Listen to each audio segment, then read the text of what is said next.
This electronic jewelry rolling mill machine is easy to operate, rapid heat dissipation, enough power, no manpower required, and durable.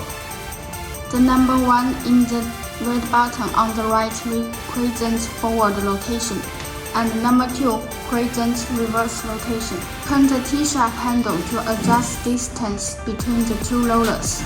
The machine can press half-round sheets and square. Confirm whether the power voltage matches the machine voltage and connect power. Turn the T-sharp handle to adjust the distance between the two rollers. Turn on the power. Jewelry nets need to be pressed back and forth.